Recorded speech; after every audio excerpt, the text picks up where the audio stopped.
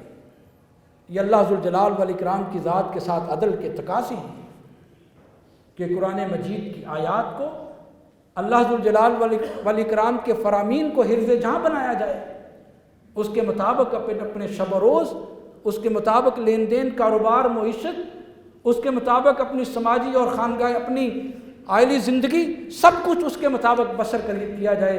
یہ اللہ ذوالجلال والاکرام کی ذات کے ساتھ عدل کے تقاضے ہیں، اور اللہ ذوالجلال والاکرام کی ذات اس انسان سے تقاضا کرے کہ مجھے اپنی جان کی خون کا آخری قطرہ بھی میرے راستے کے اندر بہا دیا جائے، تو یہ انسان اس سے بھی گریز نہ کرے کہ یہ جان دی ہوئی اسی کی ہے، کہ حق تو یہ ہے کہ حق ادا نہ ہوا۔ انسان اپنے جسم کا آخری خون کا قطرہ بہا کر بھی یہ کہے کہ جو اللہ کی ذات کا حق تھا میرے اوپر، وہ حق ابھی ادا نہیں ہوا۔ حضرت ابراہیم علیہ السلام کی مثال آپ کے سامنے ہے۔ خواب کے اندر دیکھتے ہیں اپنے بیٹے کو ذبح کر رہا ہوں، انی ارا فی المنام انی اذبحک فانظر ماذا ترا، اور وہ بیٹا جو اللہ ذوالجلال والاکرام کی ذات نے بڑھاپے کی عمر میں عطا کیا، اب نوجوانی کی عالم میں پہنچا ہے۔ ہر باپ کی یہ خواہش ہوتی ہے کہ میرا بچہ، میرا بیٹا جوانی کی عمر کو پہنچے، اور جوانی کی عمر کو پہنچ کر میرا سہارا بنے۔ ہر والدین کی یہ خواہش ہوتی ہے۔ یقیناً ابراہیم علیہ السلام کی بھی خواہشیں تھیں۔ اللہ ذوالجلال والاکرام نے بیٹا عطا کیا، اور اللہ کے حکم پر بے آب و گیا وادی کے اندر چھوڑ آئے۔ اب نوجوانی کے عالم کو پہنچا، ہزاروں میل کا درمیان میں فاصلہ ہے کہ خواب کے اندر دیکھتے ہیں یا بنیا انی ارا فی المنام انی اذبحک فانظر ماذا ترا۔ اس خواب کو پورا کرنے کے لیے، اس کو حقیقت کا روپ دھارنے کے لیے سفر طے کرتے ہیں، اور حضرت اسماعیل علیہ السلام کے پاس آتے ہیں اور اپنی خواب بیان کرتے ہیں۔ یہاں اس بات کو بھی سمجھ لینا چاہیے کہ نبی کا جو خواب ہوتا ہے بمنزلہ وحی ہوتا ہے، نبی کے علاوہ کسی اور کا خواب بمنزلہ وحی نہیں ہوتا۔ اس عقیدے کو مضبوط کرنا چاہیے۔ انبیاء علیہ السلام کے خواب اللہ کی طرف سے وحی ہوا کرتے ہیں، بلکہ نبوت کا آغاز ہی خوابوں کے ذریعے ہوتا ہے۔ خواب کے اندر دیکھا، بیٹے کے سامنے اس خواب کو پیش کیا۔ آپ قرآن مجید کی ان آیات پر ذرا غور کیجئے۔ کہا میں میرے بیٹا یا بنیا انی ارا فی المنامی، میں نے خواب کے اندر دیکھا ہے کہ میں تمہیں ذبح کر رہا ہوں، فانظر ماذا ترا، بتاؤ تمہاری رائے کیا ہے۔ رائے پوچھنا چاہیے۔ اسماعیل علیہ السلام کے جواب سنیے۔ میرے بھائیوں ذرا اپنے اندر ایمان کی کیفیت پیدا کیجئے۔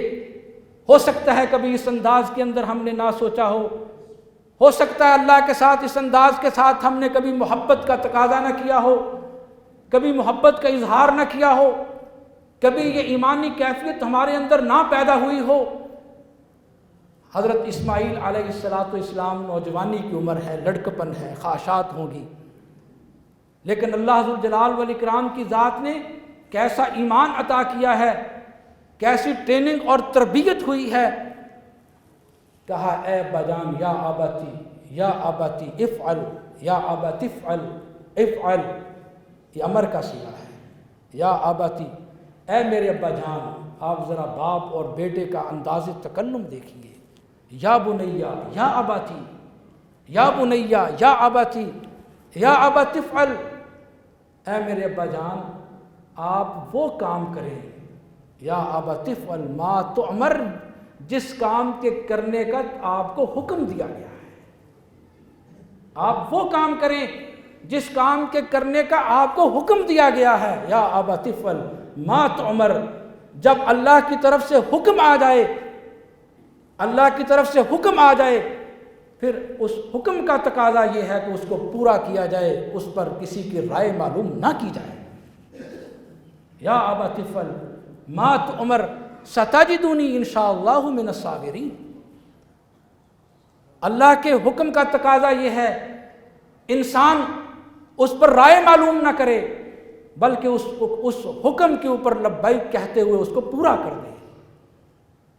جب اللہ کا حکم ہے کہ اسلامی ریاست ہو، اس ریاست کے اندر اسلامی قوانین کو نافذ کر دیا جائے، تو عزیز بھائیو، یہ مسلمان ریاست کا تقاضا نہیں ہے کہ وہ وزراء کی میٹنگ میں، پارلیمنٹ میں یہ مشورہ کرتی پھرے کہ ہمیں نماز کا نظام نافذ کرنا چاہیے یا نہیں کرنا چاہیے، زکوٰۃ کا نظام نافذ کرنا چاہیے یا نہیں کرنا چاہیے، اسلامی شعار کو اپنانے کا نظام نافذ کرنا چاہیے یا نہیں کرنا چاہیے۔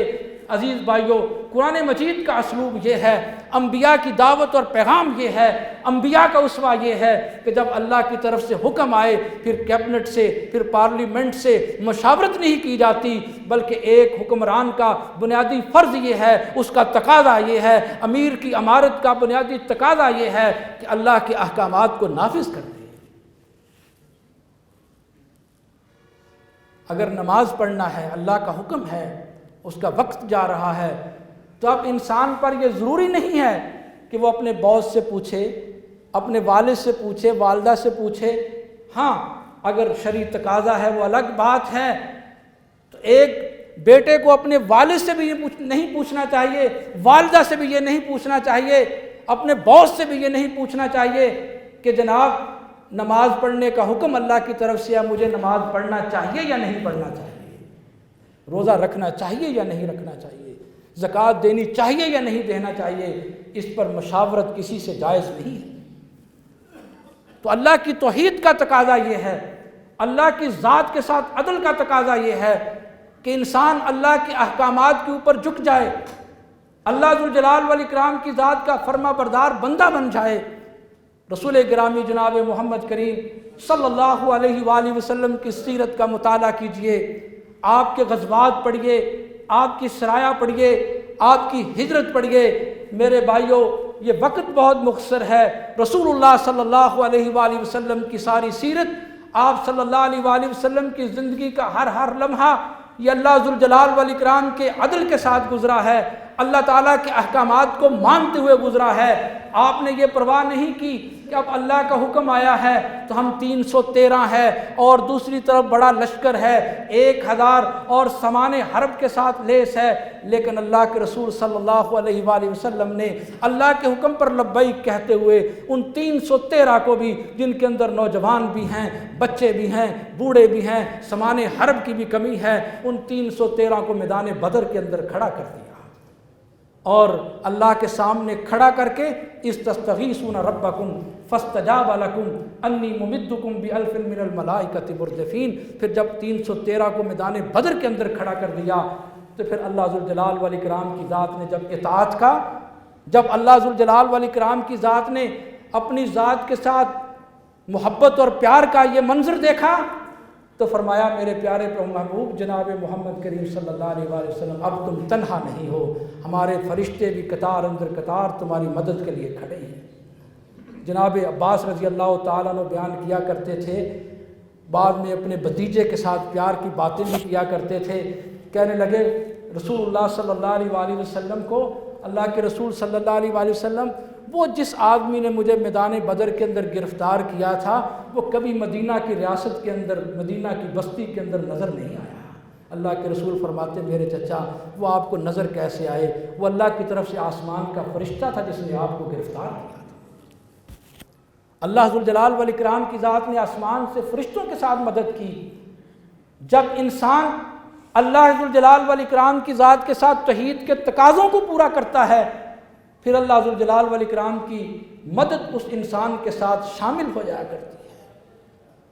رسول اللہ صلی اللہ علیہ وآلہ وسلم کا سیرت کا ایک پہلو اور بھی آپ کے سامنے رکھنا چاہتا ہوں۔ یہ بہت غم کا پہلو ہے۔ رسول اللہ صلی اللہ علیہ وآلہ وسلم کی 4 صاحبزادیاں تھیں، اور آپ پر اولین ایمان لانے والوں میں تذکرہ کیا جاتا ہے حضرت ابوبکر رضی اللہ تعالیٰ عنہ کا، اس میں کوئی شک نہیں۔ تذکرہ کیا جاتا ہے حضرت خدیجہ رضی اللہ تعالیٰ عنہ کا، اس میں کوئی شک نہیں۔ تذکرہ کیا جاتا ہے بچوں میں جناب علی رضی اللہ تعالیٰ عنہ کا، کوئی شک نہیں۔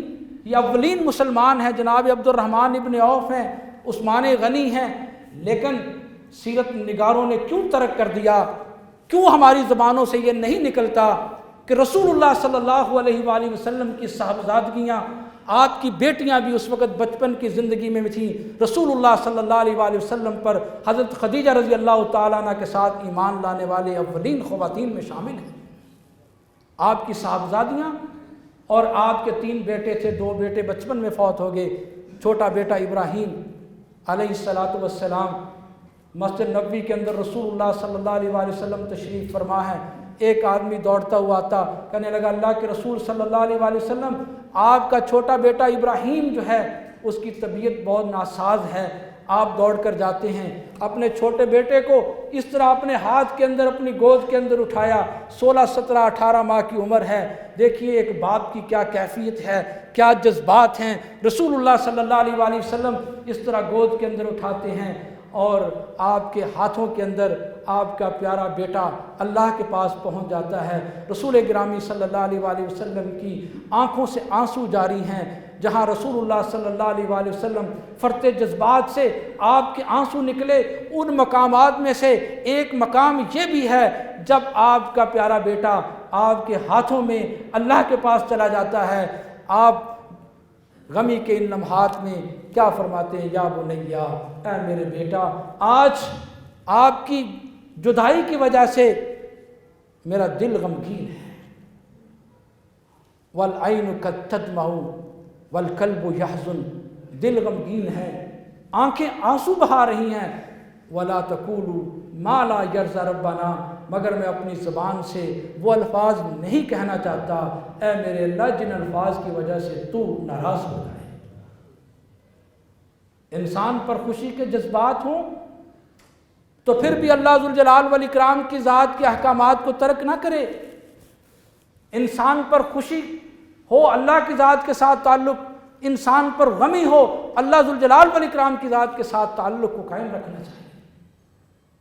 پریشانی، مصیبت، اذا اصابتہم مصیبۃ قالوا انا للہ و انا الیہ راجعون، ایسے انسانوں کے لیے اللہ سبحانہ و تعالیٰ نے خوشخبریاں رکھی ہیں۔ مصائب پر برداشت کرنا، مصائب پر صبر کرنا، ان موقعوں کے اوپر جو لوگ صبر اور برداشت کو قائم کر لیتے ہیں، پھر اللہ ذوالجلال والاکرام کے ذات سامنے ان کے بڑا مقام اور مرتبہ ہوا کرتا ہے۔ تو اللہ کی ذات کے ساتھ پہلا تقاضا عدل کا یہ ہے کہ انسان توحید کو اختیار کر لے، انسان اللہ ذوالجلال والاکرام کی ذات کا موحد فرما بردار بندہ بن جائے۔ اور اس کا الٹ شرک ہے، اللہ کی ذات کے ساتھ عدل کا تقاضا یہ ہے کہ ظلم اور شرک کو چھوڑ دے، کیونکہ شرک کو ہی سب سے بڑا کبیرہ گناہ کہا گیا ہے۔ یا بنیا لا تشرک باللہ ان الشرک لظلم عظیم، توحید کو عدل کہا گیا اور شرک کو ظلم کہا گیا ہے۔ اور جناب لقمان علیہ السلام نے اپنے بیٹے کو نصیحت کرتے ہوئے یہی بات فرمائی، یا بنیا، اے میرے بیٹا، لا تشرک باللہ ان الشرک لظلم عظیم، کہ شرک سب سے بڑا ظلم عظیم ہے، بڑا گناہ ہے۔ یہ توحید کو قائم کرنا یہ اللہ کی ذات کے ساتھ عدل ہے۔ اور دوسرا بڑا عدل جناب پیارے پیغمبر جناب محمد کریم رؤوف الرحیم علیہ السلام کی ذات کے ساتھ عدل ہے۔ اب اللہ کی ذات کے ساتھ عدل کے تقاضے اور ہیں، رسول اللہ صلی اللہ علیہ وآلہ وسلم کی ذات کے ساتھ عدل کے تقاضے اور ہیں، اور رسول اللہ صلی اللہ علیہ وآلہ وسلم کی ذات کے ساتھ عدل کیسے ہو سکتا ہے کہ آپ کی اطاعت کی جائے، آپ کی فرما برداری اختیار کی جائے، رسول اللہ صلی اللہ علیہ وآلہ وسلم کی سنتوں کے ساتھ پیار کیا جائے، آپ کی سیرت کا مطالعہ کیا جائے، اور پھر اس مطالعہ کے تناظر میں، اس مطالعہ کی روشنی میں اپنی زندگی کو بسر کیا جائے۔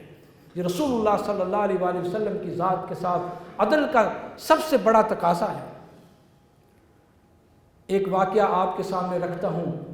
رسول اللہ صلی اللہ علیہ وآلہ وسلم کی ذات کے ساتھ محبت کیسے ہوتی ہے، آپ کے ساتھ پیار کیسے ہوتا ہے، پھر اس انسان کو اس پر ملتا کیا ہے۔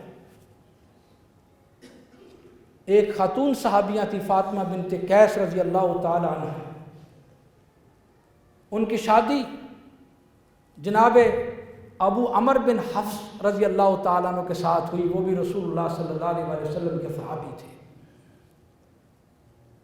جناب ابو عمر بن حفص نے حضرت فاطمہ بنت قیس رضی اللہ تعالیٰ عنہ کو طلاق دے دی، اور جب طلاق دی کچھ تھوڑا سامان بھی دے دیا۔ یہ صحیح مسلم کے اندر واقعہ موجود ہے۔ محدثین نے یہاں سے بہت سارے فقہی احکامات جو آئلی اور قانونی احکامات ہیں، جو طلاق اور نکاح کے مسائل میں سے آتے ہیں، یہاں بیان فرمائے ہیں۔ مگر میں جو بات یہاں بیان کرنا چاہتا ہوں وہ یہ ہے کہ حضرت فاطمہ بنت قیس رضی اللہ تعالیٰ عنہ نے رسول اللہ صلی اللہ علیہ وسلم کے حکم کے مطابق عبداللہ ابن ام مکتوم کے ہاں اپنی عدت کی زندگی بسر کی۔ عدت کی زندگی جب انہوں نے بسر کی، عدت کے اختتام پر جناب معاویہ بن سفیان رضی اللہ تعالیٰ عنہ نے اور ابو جہم نے آپ کو نکاح کا پیغام بھیجا۔ وہ رسول اللہ صلی اللہ علیہ وآلہ وسلم کے پاس مشورہ کرنے کے لیے آئی۔ اللہ کے رسول صلی اللہ علیہ وسلم، مجھے معاویہ بن سفیان نے بھی نکاح کا پیغام دیا ہے اور مجھے ابو جہم نے بھی پیغام دیا ہے نکاح کا۔ تو آپ نے معاویہ بن سفیان اور ابو جہم کے ساتھ نکاح نہ کرنے کا مشورہ دیا، اور جب آپ نے مشورہ دیا ساتھ فرمایا فَأَنْكِحِي اسامہ، میرا مشورہ اور حکم یہ ہے، فَأَنْكِحِي یہ امر کے صیغہ کے ساتھ ہے، حکم کے ساتھ، فَأَنْكِحِي اسامہ میرا حکم یہ ہے کہ تم اسامہ کے ساتھ نکاح کر لو، اسامہ کے ساتھ نکاح کر لو۔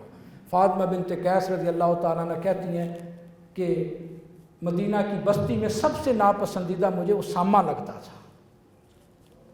امام نووی رحمۃ اللہ علیہ نے اس کی شرح میں لکھا ہے کہ فاطمہ بنت قیس کہتی ہیں مدینہ کی بستی میں سب سے برا مجھے اسامہ لگتا تھا۔ تو رسول اللہ صلی اللہ علیہ وسلم نے فرما دیا فَأَنْكِحِي اسامہ، اسامہ کے ساتھ نکاح کر لو۔ اللہ اکبر، تھا مجھے ناپسندیدہ مگر میں رسول اللہ صلی اللہ علیہ وآلہ وسلم کے حکم کو ٹال نہ سکی۔ اس کو کہتے ہیں اطاعت اور فرما برداری، کہ مصور کھینچ وہ نقشہ کہ جس میں یہ صفائی ہو، ادھر فرمان پیغمبر ہو ادھر گردن جھکائی۔ اس کو کہتے ہیں اطاعت اور فرما برداری۔ اور ریاست مدینہ کی ایک خاتون اور فاطمہ بنت قیس، اور جس کے پاس نہ مال نہ دولت نہ پیسہ، خامد نے بھی گھر سے نکال دیا، کہتی مجبور بھی ہوں اور قسم پرسی کی زندگی بھی بسر کر رہی ہوں۔ رسول اللہ صلی اللہ علیہ وسلم فرماتے ہیں فَأَنْكِحِي اسامہ، غلام کا بیٹا اسامہ، اس کے ساتھ نکاح کر لو۔ کہتی اللہ کے رسول صلی اللہ علیہ وآلہ وسلم کا حکم نہ ٹال سکی۔ یہ آج کے معاشرے کے لیے ایک سبق اور پیغام ہے، ان اولادوں کے لیے سبق اور پیغام ہے جو اپنے والدین کی نافرما برداری کرتی ہیں۔ فَأَنْكِحِي اسامہ، اسامہ کے ساتھ نکاح کر لو۔ کہتی میں اللہ کے رسول صلی اللہ علیہ وسلم کا یہ حکم نہ ٹال سکی، میں نے اسامہ کے ساتھ نکاح کر لیا۔ اور آج یہ کچھ سال گزرے ہیں، اللہ ذوالجلال والاکرام کی ذات نے اس نکاح کے اندر اتنی برکت پیدا کر دی، آج اللہ تعالیٰ نے کثیر العیال بھی کر دیا، کثیر المال بھی کر دیا، اولاد بھی عطا کر دی، اللہ تعالیٰ نے مال بھی عطا کر دیا۔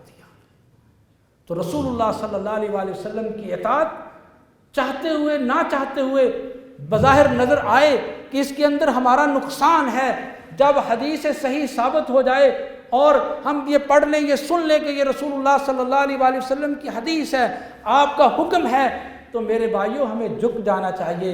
اللہ کے رسول صلی اللہ علیہ وآلہ وسلم کی ذات کے ساتھ عدل کا یہی تقاضا ہے کہ ہم اطاعت کریں، ہم فرما برداری کریں۔ اسی کے اندر کامیابی ہے، اسی کے اندر کامرانی ہے، اسی کے اندر اللہ ذوالجلال والاکرام کی ذات نے ہمارے لیے بلائیاں رکھی ہیں۔ فَلْيَحْذَرِ الَّذِينَ يُخَالِفُونَ عَنْ أَمْرِهِ أَن تُصِيبَهُمْ فِتْنَةٌ أَوْ يُصِيبَهُمْ عَذَابٌ أَلِيمٌ۔ دیکھیے شاہ ولی اللہ رحمۃ اللہ علیہ نے ایک واقعہ لکھا ہے کہ عید کا موقع ہے، عید گاہ ہے اور لوگ بیٹھے ہوئے ہیں، جناب علی رضی اللہ تعالیٰ عنہ بھی تشریف فرما ہے کہ ایک آدمی آیا، اس نے عید گاہ کے اندر آ کر 2 نفل یا 2 رکعتیں نماز پڑھنا شروع کر دی۔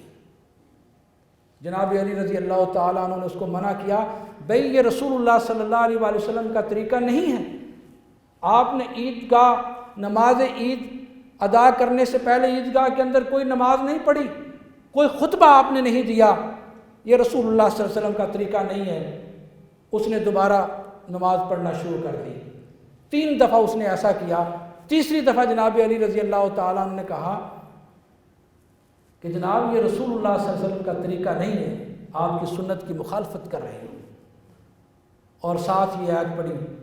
تو وہ آدمی بول کر کہنے لگا کہ جناب علی اگر نماز، جس طرح ہمارے یہ تصورات ہیں کہ جناب علی اگر نماز پڑھتے ہوئے اللہ کا عذاب آتا ہے تو آنے دو، اگر نماز پڑھتے ہوئے اللہ کا عذاب آتا ہے تو آنے دو۔ حضرت علی رضی اللہ تعالیٰ کا جملہ بہت قیمتی ہے، آپ فرماتے ہیں جناب تم پر عذاب اس وجہ سے نہیں آئے گا کہ تم نماز پڑھ رہے ہو، تم پر عذاب تو اس وجہ سے آئے گا کہ تم رسول کریم صلی اللہ علیہ وآلہ وسلم کی مخالفت کر رہے ہیں۔ فَلْيَحْذَرِ الَّذِينَ يُخَالِفُونَ عَنْ أَمْرِهِ أَن تُصِيبَهُمْ فِتْنَةٌ أَوْ يُصِيبَهُمْ عَذَابٌ أَلِيمٌ۔ رسول اللہ صلی اللہ علیہ وآلہ وسلم کی مخالفت جس معاشرے کے اندر ہو، وہ معاشرہ پر فتنوں اور مصائب اور عذابوں کے اندر مبتلا ہو جاتا ہے۔ عزیز بھائیو، اگر ہم ان مصائب سے، ان پریشانیوں سے، ان فتنوں سے باہر آنا چاہتے ہیں اور اپنے ایمان کی حفاظت کرنے چاہتے ہیں تو ہمیں اللہ اور اللہ کے رسول صلی اللہ علیہ وآلہ وسلم کے ساتھ محبت کرنا ہوگی، عدل کے تقاضوں کو بروئے کار لانا ہوگا۔ دعا ہے اللہ تعالیٰ عمل کرنے کی توفیق عطا فرمائے۔ وآخر دعوانا ان الحمدللہ رب العالمین۔ کتاب اللہ حدیث مصطفیٰ کی ترجمان، مرکزی جمعیت اہل حدیث پاکستان۔